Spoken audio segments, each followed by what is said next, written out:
Anda pegang bahwa memang ada penyalahgunaan wewenang hukum penegasan aja?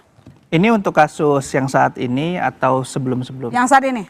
Oke, Singkat saya melihat bahwa ada penyalahgunaan. Yang pertama kita melihat bahwa sekian banyak media yang telah menayangkan dan mengundang Oeswoyo, Responsianipa dan kawan-kawan. Tapi kenapa hanya podcast Abraham Samad yang dipersoalkan? Itu satu. Yang kedua, saya melihat ada proses penegakan hukum yang tidak selesai. Contoh penyelidikan, dia tidak dipanggil tapi tiba-tiba langsung naik ke proses penyidikan. Tiga, saya melihat bahwa proses pemeriksaan kemarin pun dari surat panggilan sampai dengan realisasi proses tanya jawab yang dilakukan itu merupakan dua hal yang sangat berbeda. Dan kalau kita ingatkan, dikasih contoh ke masa lalu, apa yang pernah penyalahgunaan kekuasaan sebetulnya dialami oleh Abraham Samad sendiri. Teman-teman masih ingat pada tahun 2015-16 terjadi proses kriminalisasi Abraham Samad dan Bambang Wijoyanto. Mas Ade, jadi menurut Anda ini kriminalisasi atau bukan? Singkat aja. Saya tertarik tadi karena beliau yang membuka, saya sih nggak mau membuka. Cuman karena memang dibuka sama beliau bahwa ada kasus kriminalisasi dulu ya, terjadi oleh Abraham Samad. Kemudian kan kita tahu bahwa Jaksa Agung juga memberikan sesuatu di mana kasusnya juga dihentikan kan. Nah pada saat itu juga kan sebenarnya itu adalah pada saat itu presidennya kan Pak Jokowi gitu. Jadi ada atau enggak kriminalisasi? Jawab aja singkat. Kalau jawaban singkatnya sih bahwa tidak ada. Tidak ada. Sampai saat ini belum saya temukan. Pak Rianto ada apa enggak? Itu cuma tuduhan aja dari mereka yang dirugikan ya, kriminalisasi. Tetapi kalau menurut saya selama ini penyidik sudah melakukan tindakan sesuai dengan SOP yang berlaku. Dan itu bisa dipertanggungjawabkan. Prof. Suparji? Saya ingin mengutip Presiden tadi pidato di halaman 7 terakhir itu, saya bertanggung jawab menegakkan hukum demi keselamatan bangsa. Ini sudah cukup lama perdebatan tentang ini. Saya berharap kemudian Pak Presiden Prabowo turun tangan untuk mengatasi masalah ini. Konteks untuk kasus Pak Abraham Samad saya kira terlalu berlebihan untuk menyelesaikan masalah ini melalui proses pemidanaan. Lebih baik didekati dengan keadilan restoratif. Gitu.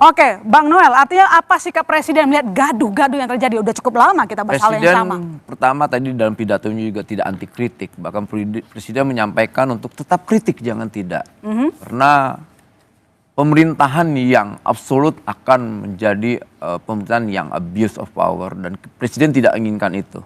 Tadi di dalam pidatonya beliau sampaikan itu. Jadi ya kita berharap orang-orang kritis seperti Abraham Samad, lantas kawan-kawan saya yang hari ini juga beda pandangan dengan Abraham Samad, ayo sama-sama kita sama-sama saling menghargai satu sama lain, tidak lagi saling mencabik atas nama demokrasi. Karena demokrasi adalah soal bagaimana penegakan hukum. Misalnya Pak Jokowi ingin hak hukumnya dihargain, itu haknya Pak Jokowi sebagai misalnya ini dalam konteks ijazah ya, dia punya hak secara hukum. Begitu juga kawan-kawan yang menyampaikan bahwa ijazah Pak Jokowi palsu gitu. Jadi ada tidak arahan dari Presiden Prabowo Subianto mengutip pidato tadi bahwa kalau bisa ya tidak usah dipidanakan?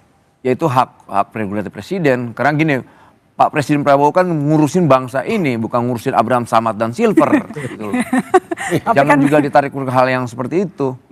Hal besar yang tugas besar beliau ini kan cukup lumayan besar ya. Gitu. Jadi tidak mungkin dia bicara tentang hal yang ini. Baik, saya ke Mas Marcel. Ini singkat saja. Menurut Anda ketika Sylvester tidak juga dieksekusi, apakah ini memang ada tebang pilih atau tidak?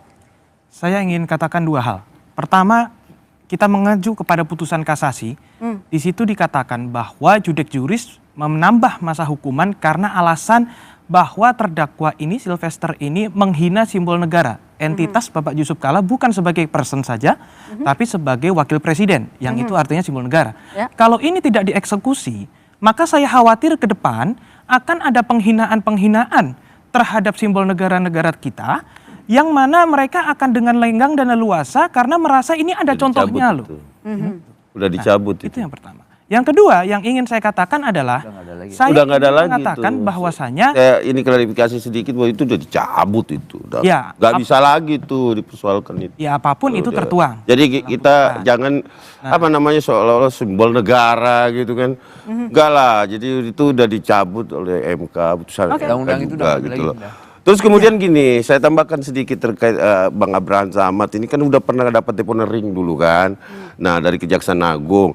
Nah, intinya gini loh, bahwa kalau Pak Joko Widodo dulu pernah memberikan di masanya deponering kan, terus kemudian ada hinaan dan ini minimal kita mengingat lah, ya kan?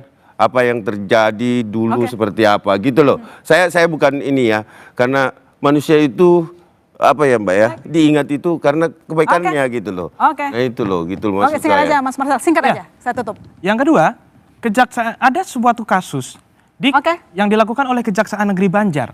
Seorang kakek Kai Kahfi berusia 73 tahun dieksekusi. Dia mengajukan PK, siang hari mengajukan PK pada sidang perdananya, malam hari pukul jam 12:30 dieksekusi oleh Kejaksaan. Baik, dari Anda melihat memang ada tebang. Ya, tunggu nanti, terima kasih. Apakah Kejaksaan berani dan Kejaksaan Negeri Jakarta Selatan seperti yang dilakukan dalam kasus kakek Kahfi? Mari kita tunggu. Baik, kita tunggu tanggal mainnya. Terima kasih Bapak-Bapak. Kita berikan tepuk tangan kepada semua narasumber saya. Demikian Dua Arah malam ini. Saya masih Tarikan pamit. Sampai jumpa.